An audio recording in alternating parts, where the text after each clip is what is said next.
welcome to another narration presented by yours truly, Cryptidsroost. The intro's now been shortened, but you will find more information in the outro. Let's just take a moment's silence for all the haters. That's enough. Be sure to check out the blooper reel at the end of the video, which is then followed by the end screen where you will find more videos listed. So grab your coffee, sit back and enjoy the show. And don't forget, where fear is, happiness is not. Salvation, Part 1. Live and Die in LA. This awesome story is written by Reddit author getyaisha.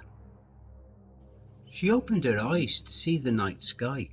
Her body hurt and her mind drifted between fractured memories and confusing present. Where am I?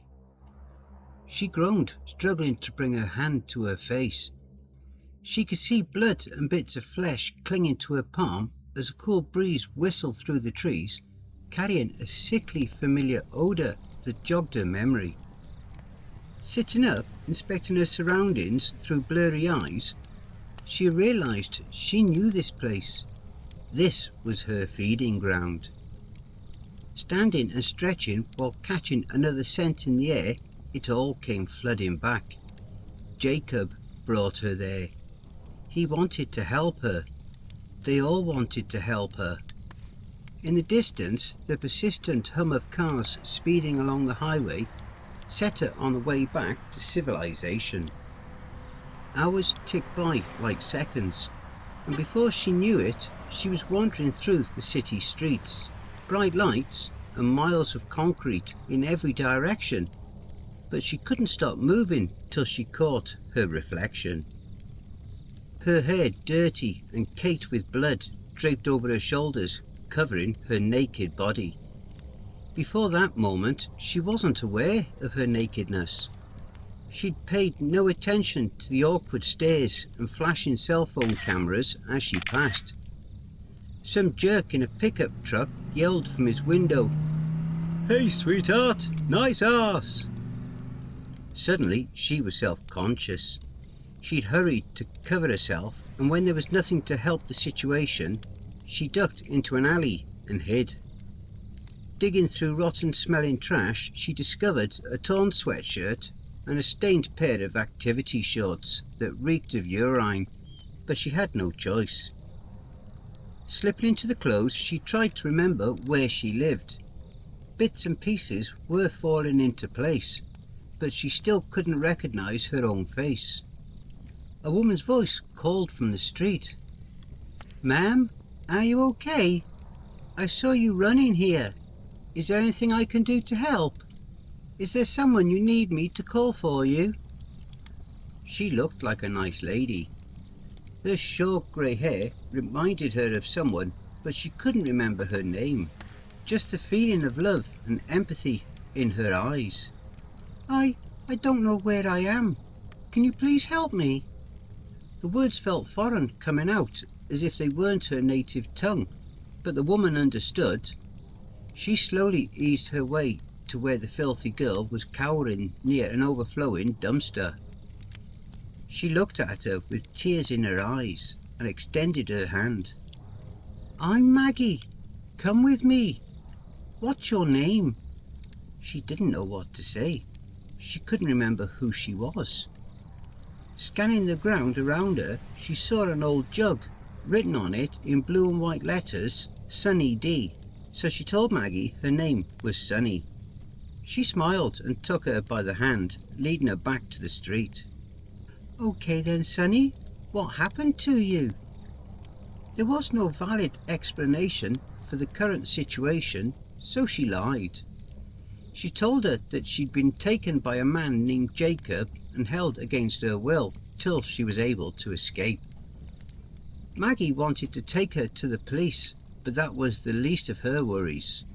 Sunny couldn't shake the feeling that she needed to hurry. A smell in the air, familiar and lost, told her someone was coming. She had to run at all cost. Then she saw him. His imposing figure stood towering at the end of the sidewalk. It was Eddie. She didn't know how she knew his name, but she muttered it all the same. And when she did, Maggie stopped to look at her. "Do you know him?"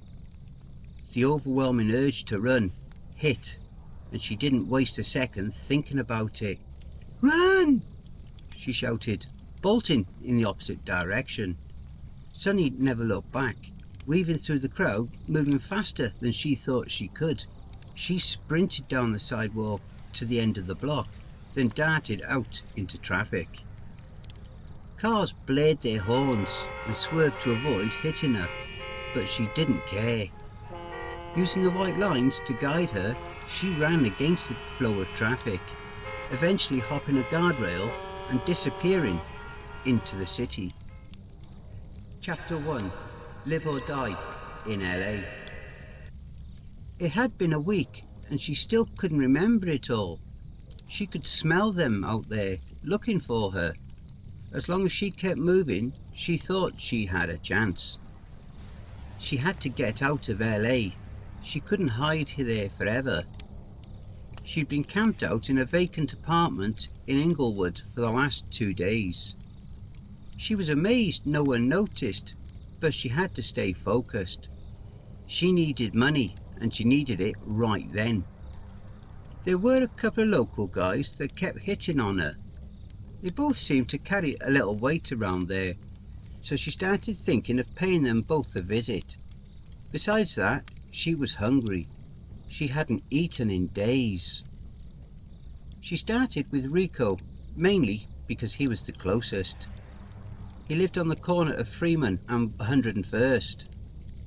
His spot was low-key. He didn't keep a lot of people around, so it shouldn't take long. She cleaned herself up as best she could, then she did her hair and headed out.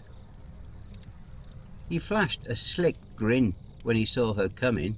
Stepping down from his porch, he tilted his head and motioned her to come closer. "Come on, I won't bite."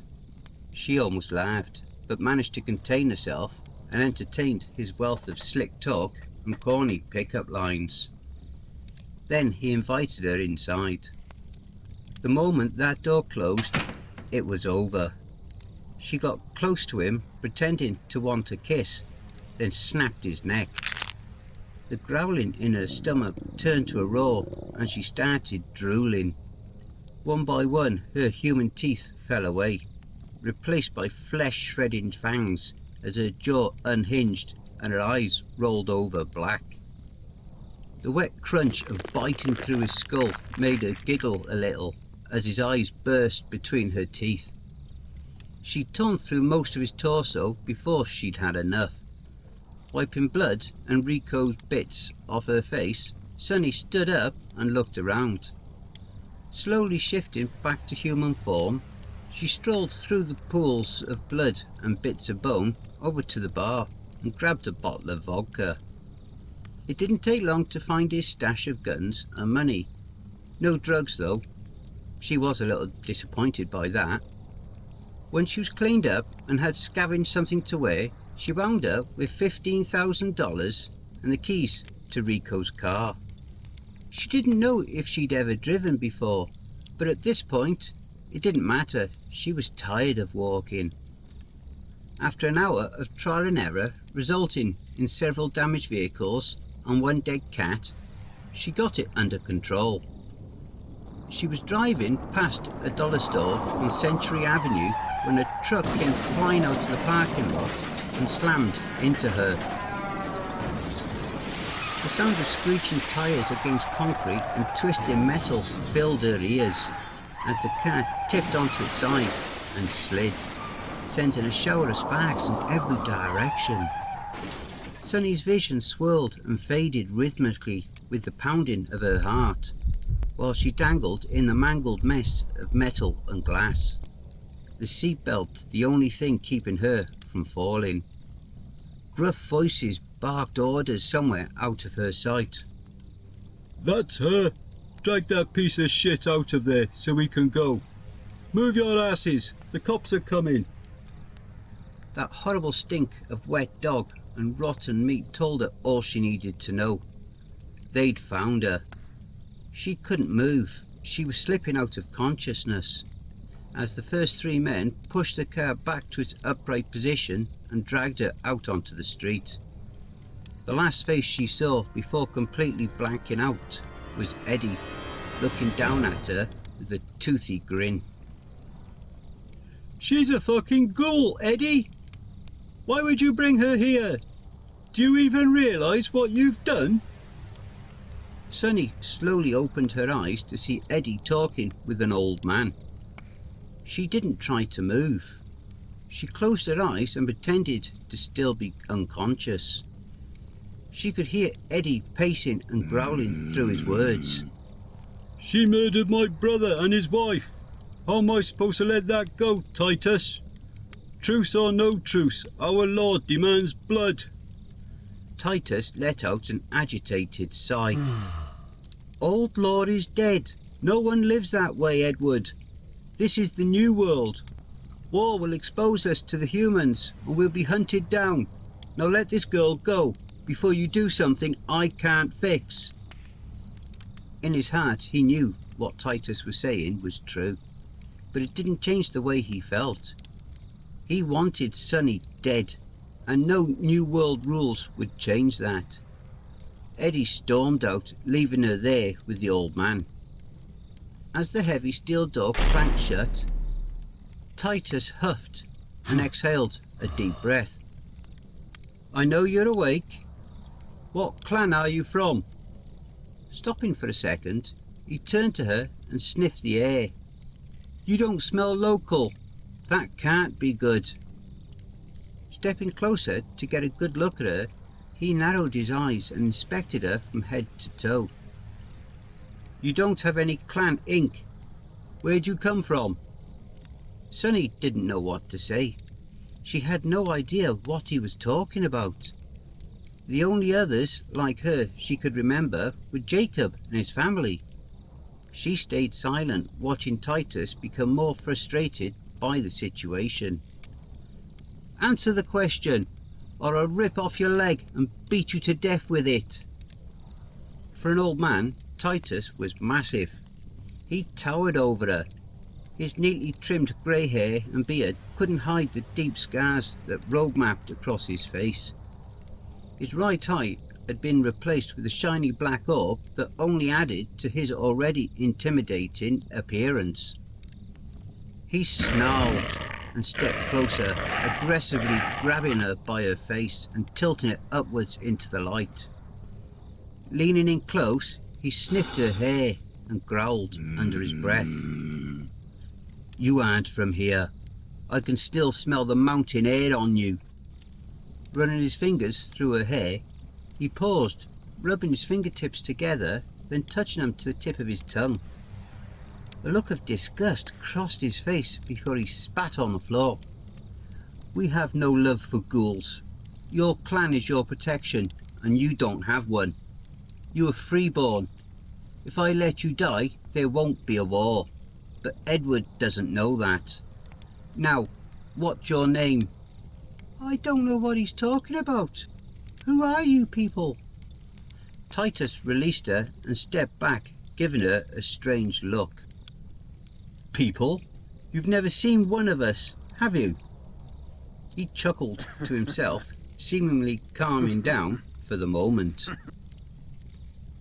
Your kind call us Lycos, but that's not important right now. We need to get you away from here before more of you come sniffing around. He smiled at her one last time before clubbing her over the head with his fist, knocking her out. She woke up in a pile of cardboard boxes on Venezia Court. Once she'd gotten herself together, she wandered around for hours, eventually finding her way to the marina. All of her money was gone. At least the wolves weren't coming after her. She stood in the parking lot of the Killer Cafe, staring out at the boats. As bad as her encounter with Eddie and Titus had been, she'd learned a lot. But there was still so much she couldn't understand. Sniffing the air, She could still smell them close by, but there was a new odour drifting in that made her stomach hurt. A nauseating, sulphurous stink that overpowered the salt air and the smell of the wolves. "Hello!" A child's voice startled her from behind. She turned to see a little girl that looked to be around 8 or 9 years old. Her curly red hair highlighted her pale freckled skin as she stood there giving Sunny a big smile. That horrid smell was unbearable. It was coming from her. The bright smile faded from her little face and her blue eyes turned dark. "Great! A shit-eating ghoul! Wonderful! Go away, lady. You're stinking up my picnic. I thought trash like you were supposed to stay in the woods." More children ran over and stopped next to the little redhead. A slightly larger boy pulled a knife and smiled at Sunny just before a nice-sized rock bounced off the side of her head. It didn't knock her down, but it took her attention off the group of kids in front of her long enough for the boy with the knife to rush in and stab her in the side. She screamed and doubled over as the others charged, knocking her down so they could steal her shoes. Sunny lay there watching the little thugs run away, laughing, throwing her shoes to one another as she bled. Rolling to her back, clutching her side, she stared up at the sky. She could feel the knife wound starting to seal up and itch. The spot would be sore for a while, but it was better than bleeding to death. It wasn't long before someone spotted her lying on the ground and came running over to help. The smell of fresh meat and cologne told her he was human. He helped her up and asked her if she was okay. After 5 times, he finally got the point and went on his way. The sun was starting to set. Sunny strolled through Venice till she found a vacant house on Dixon Street. It was an artsy style brown and white 2-storey that was for sale. It didn't have a lot of windows facing the street, so no one would notice. With a little effort, she slipped past the small white house next door and climbed over the gate. Once she was inside, she made herself comfortable and settled in for the night. All she could think about was what Titus told her. Freeborn. The more she reflected on it, the more questions she had. What mountains was he talking about? And who were the others? It was clear she wasn't going to get much sleep. After an hour of not being able to clear her mind, she sat up listening to the stillness inside the empty house. Staying as quiet as possible, Sunny slid open the rear patio door and stepped outside. In a perfect world, this could have been her real home. She could imagine having a life here, but her wishful thinking was cut short by the sound of a man and woman arguing. "What are we supposed to do, Glenn? We have too many of them. The buyers only wanted 2 dozen.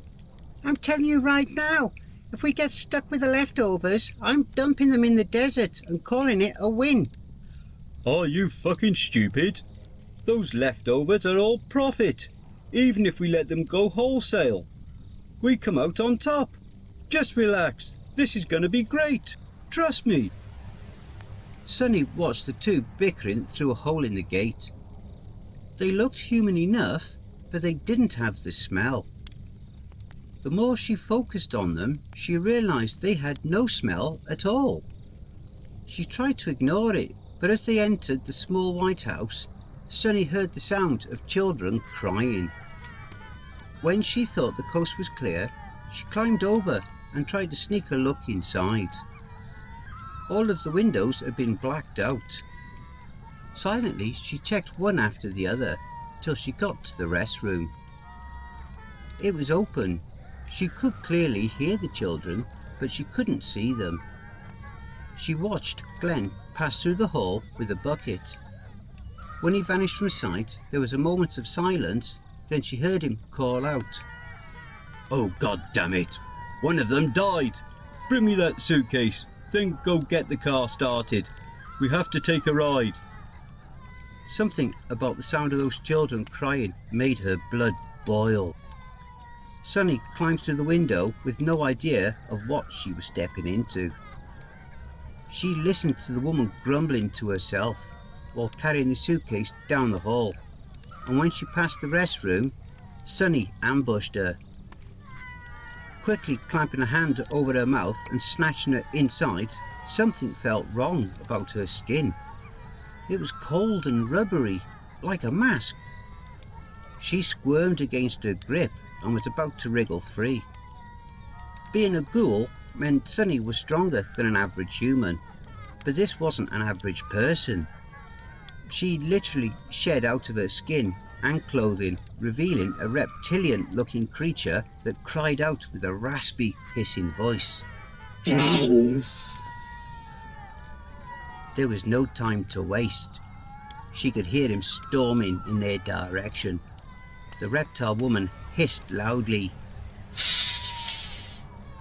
and sprayed a steam of foul-smelling liquid that splattered on her face. Half blinded, Sunny lunged forward, wrapping her hands around the creature's neck as she began her transformation. Glenn came rushing in and grabbed Sunny, pulling her away before she could take a bite. They slammed into the wall and tumbled into the hall, with Sunny landing on top of him. She reared back and sank her teeth into his shoulder, cracking through his collarbone and filling her mouth with a sour acidic gel triggered her gag reflex. Fighting the urge to vomit, she thrust her hand into the gaping wound and tore away a fistful of rubbery fake skin and thick greenish-grey scales. Glenn screamed in pain as the female jumped into the battle, diving on Sunny and biting into her. A burning sensation radiated from the bite and spread slowly through her body. Backpedaling with the reptile woman clinging to her, Sunny crashed into another wall, breaking the hold. She spun around, throwing a wild right hook that took the creature's lower jaw clean off, splattering blood across the walls of the hall as they continued their struggle. Glenn hissed and crawled across the floor, slipping in his own blood while making his escape. Sunny didn't have time to chase him. She had her hands full dealing with the injured female. Even hurt as badly as she was still lightning quick. She threw punches and kicks in slick combinations that made her admit the foe she was facing was probably out of her league. As the fight continued, the blood loss became too much. The reptilian staggered and stumbled before she finally crumbled into a bleeding, wheezing mess. Sunny was relieved to see it. She wasn't sure how much longer she would have lasted. Her head was pounding and it was getting hard to breathe as the venom was having an effect. She clumsily wobbled through the house, picking up a cell phone she spotted on her way out. When she was outside, Sunny turned left and ran as fast as she could. She made a right on Thatcher Avenue and ran till she came to an overgrown lot. Staggering, doing her best to stay upright, she made her way through the old fence and collapsed behind what she thought was an abandoned house. Hey, wake up! Jesus, lady, what the hell happened to you? Do you need an ambulance? Sunny slowly opened her eyes, still feeling the effects of the venom pumping through her system. She could barely make out the shape of a person standing over her, but she could smell fresh meat and weed smoke. He was human. She managed to groan out, "Help me," before blacking out again. Vivid flashbacks flooded her mind in fragments. 1 second she would be arguing with Jacob, the next she would be being chased by something she couldn't see, and as it closed in on her, she sat up, gasping for air. Her wounds had been bandaged, she was clean and wearing a black t-shirt with a big yellow happy face on it. The room was a mess. There were piles of dirty clothes on the floor, along with an assortment of random junk scattered all over the place. Rubbing her eyes and stretching, she slipped out of bed, accidentally stepping on old beer cans. Shaking her head, she dragged her feet, kicking things out of the way, till she made it out into the hall. She was instantly greeted by a cloud of weed smoke and human BO. Following her nose, she made her way to the front of the house, where she saw a guy sitting on the couch watching television and smoking. Seeing Sonny standing in the doorway startled him. He jumped out of his seat, turning to face her. Holy shit, you scared me. Jesus, you shouldn't sneak up on people like that. I'm Kevin. I found you in my yard last night. Are you okay? Sonny didn't respond right away. She started frantically looking around the room till she spotted her phone, then rushed over, picked it up and called the police. She told them about the children, leaving out the part about reptilians, then hung up and sat on the couch. Kevin stood there wide-eyed in shock from what he'd just heard. He started pacing around nervously, ranting about human traffickers and cartels. Sonny sat watching him create a whole scenario till he finally stopped and looked directly at her. Oh hell no, you gotta go. I should have left you out there. Now look, Kevin stopped talking and looked at his phone. Shit, you used my phone to call the cops. Fumbling with it, he quickly cracked it open and snatched out the battery. Look, I'm sorry. What's your name? You know what? Never mind. Don't tell me. I don't want to know. I don't care. Get out. He rushed to the kitchen, returning a few seconds later with a plastic grocery bag containing her clothes. Kicking off his flip-flops, he told her to put them on while handing her the bag and helping her. Hurrying Sonny to the door, he opened it and motioned out. Good luck.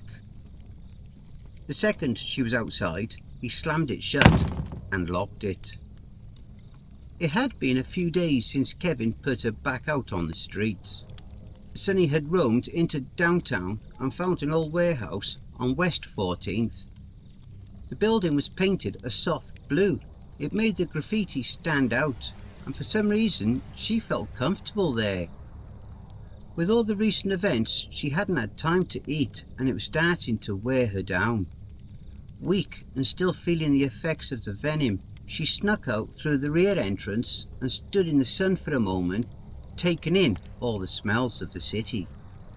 The mouth-watering aroma of humans floated through the air, mixing with exhausts and foreign fragrances she couldn't identify. But behind it all, that tinge of wet dog and rotten meat still lingered in the breeze. They were still watching her. She stood there in the parking lot, looking at the writing on the wall. Slowly walking, admiring the tag work, she stopped near the corner of the building. There was a word written in white and trimmed in black. She could barely make out what it said, but it was next to a cartoon of a spray can wearing sunglasses. It was aiming a flamethrower at a black and green building across the street from her. There was a slightly familiar scent she couldn't place clinging to the painting. Her instincts kicked in and she decided to see where it led. Watching for traffic, she crossed the street and stopped in front of the parking lot next to the black building. There was a white sign that read Shivas of Los Angeles, with a big green plus sign next to it. A few feet down the wall, there was an arrow painted the same colour as the flames the cartoon had flowing from it. She followed its direction. That led her to the rear of the parking lot. Not too far from her, in the left-hand corner of the lot, were two dumpsters lining the fence. Just above them, pointing up, was another flame-coloured arrow. Her stomach growled and persisted to irritate her as she climbed the dumpster, then scaled the rest of the way over the fence. When she came down on the other side, she was behind an old auto body shop that looked like it had been closed for a while. Searching for another arrow, Sonny stepped out on the sidewalk facing Olive Street. It took a few moments to spot the next arrow. It was marked on the face of the building, just below an old faded sign that read Grand Prix Auto Body. She wanted to continue, but hunger was slowly taking over.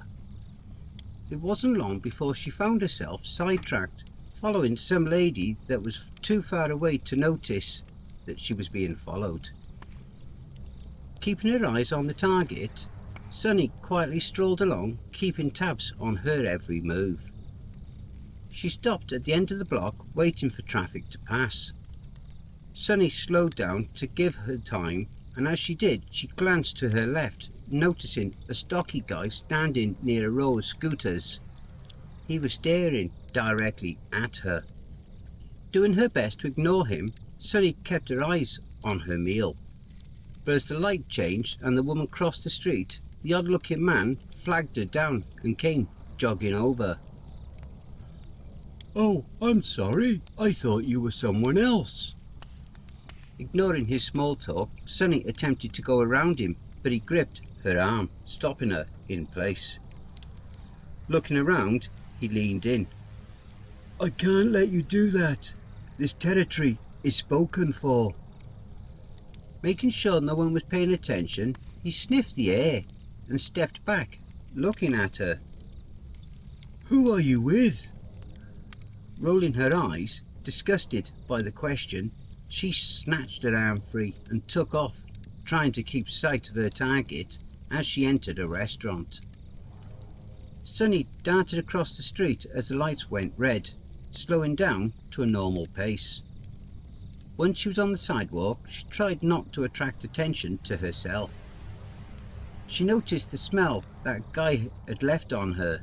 It was an earthy, coppery-tinged funk that lingered on her skin a little longer than she would have liked.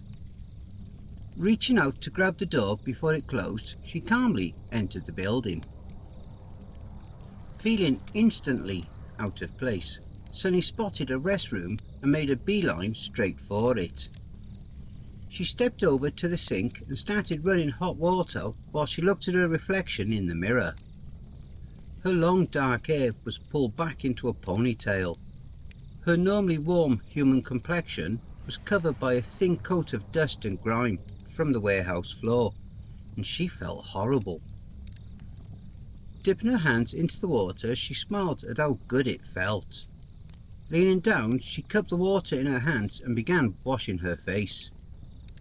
The sound of someone clearing their throat caught her off guard. Keeping her eyes closed, she reached out for the paper towel dispenser next to the sink. When she dried off, she looked towards the door to see a tall, muscular woman wearing all black standing between her and the door. "Look, I don't mind you guys coming in here to clean yourselves up, but the management doesn't want you homeless sorts in here during peak hours. Come with me. I'll escort you out the back door. I'll grab you something to eat on our way out through the kitchen. Just don't give me a hard time about this. I don't want to have to fuck you up. Now let's go." True to her word, once they were outside, she handed Sunny a bag with 3 to-go plates inside. Quickly glancing over her shoulder, she slipped her hand into her pocket and pulled out a $20 bill, then handed it to her. "Listen, come back tomorrow. I can hook you up with some more to eat. Knock on this door and ask for Bridget. My shift starts at 5. Sunny hated human food. She could never understand why they had to cut the lifeblood from the flesh, leaving it bland and tasteless. She sat on the edge of a low brick wall on the corner of 12th Street eating the last of her meal. An old homeless man hobbled over and took a seat next to her, clearing his throat as he extended a filthy hand and smiled. "The name's Fred, but my pals call me Frenchie. Looks like somebody looked out for you, kid. What you got in the bag?" Under the stale funk of his body odour, Sunny could smell he was human. Handing him the bag with the 2 other containers of food, she got up. For a second she considered eating him, but between his odour and the bad taste left in her mouth, she didn't have an appetite. Stretching while looking around, she spotted a yellow fire hydrant on the corner across the street. On it, another flaming orange arrow pointed to her left. She smiled to herself, then turned to Frenchie while pointing in that direction. "Anything good down there?" Still chewing his food, Frenchie glanced to where she was pointing, then turned his attention back to her. "Depends on what you call good. Just don't hang around long. The patrols are pretty tough down there." Sonny thanked Frenchie for the heads up, then crossed the street and started looking for more arrows as she strolled along. There weren't any more signs till she came to a place called Campfire B-Roll. The business was closed down, but there on the bus stop was an arrow, directing her to turn left. Twisting and turning through the streets, she followed the arrows, finally ending up under an overpass just off of James Woods Boulevard. There was nothing there, just that odour that grabbed her attention in the first place. The more she thought about it, the sillier she felt. What could have possessed her to follow a random scent? She'd almost felt compelled, drawn to it by something outside herself, and she didn't like it. Frustrated and a little tired, Sonny sat on the ground. She watched people rushing along, going about their daily lives, and she wondered if the humans knew just how much danger they were actually in. Yawning and stretching, she decided to take a little nap before heading back to the warehouse. "Excuse me, Mom, but you need to come with us." A deep, monotone voice pulled her out of her dreams. Sitting up, rubbing her eyes, she saw 3 tall men looking down at her. They were abnormally thin, with pale white skin that stood out against their black suits and red ties. The tallest of the 3 motioned for her to get up, while the other 2 stood watch. "I am Mr. X. We've been informed that you've been operating within the city limits without permission. You'll need to be tagged and registered." The sound of that didn't sit right with her. Quickly getting to her feet and dusting herself off, she stared at the 3 of them for a moment. They carried the scent of hot tar, and for some reason, when she looked directly at them, their facial features seemed to constantly shift. The one on the left slowly brought his hands up and covered his ears. As he did, suddenly Sonny couldn't hear. The one on the right brought his hand up and covered his mouth, and as he did, she felt her mouth seal shut, and she started to panic. As Mr. X raised his hand up to cover his eyes, a familiar face stepped up behind them, causing the 3 of them to stop. It was Maggie. "That will be enough, gentlemen. Excuse us for a second." Without saying a word, the 3 of them stopped what they were doing and walked away, vanishing into thin air. Once they were gone, Maggie smiled and extended a hand. "Hello, Sonny. You need to come with me." And I hope you all enjoy the following blooper reel. Is there someone you need me to call for you? So she started thinking of paying them both a visit. And no new world orders and no new world rules would change that. More children ran over and stopped next to the little redhead. A slightly larger boy pulled a knife and smiled at Sonny just before. More children ran over and stopped next to the little redhead. A slightly larger boy pulled a knife and smiled at Sonny just before a nice-sized rock bounced off the side of her head. She could still feel the knife wound starting to seal up and itch. With a little effort, she passed through the small white house next door. With a little effort, she slipped past the small white house next door and climbed over the gate. When she thought the coast was clear, she climbed over and tried to sneak a look inside. Fumbling with it, he quickly cracked it open and snatched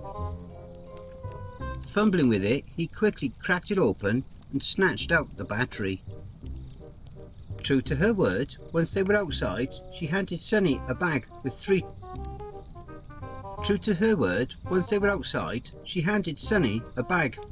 to-go plates inside. Hey family, please be so kind as to punch the like button and smack the ass of the subscription button as well. And remember to chokehold that notification bell and then select all. That way you'll receive all notifications each time I upload a new video. And by subscribing, you'll be the first to see all of our new spooky creepypasta stories. A very big thank you to getyaisha for allowing me to narrate this awesome story. Make sure to check out getyaisha's Reddit for more brilliant stories. Also be sure to check out the getyaisha playlist here for more of their stories that I have already narrated. I would just like to say a very big thank you to all of the authors that I have worked with and all the ones that I will work with in the future. So thank you all, my brothers and sisters. And why not hashtag cryptidsroost in your comments. If you would like to support the channel, I have created an account at buymeacoffee.com.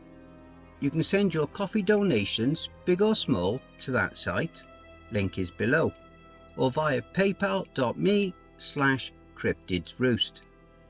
And don't forget to check out the end screen, see above, that will also list some more videos in my back catalogue. Take care everyone, and I hope you all have a wonderful and peaceful night. And don't forget, where fear is, happiness is not.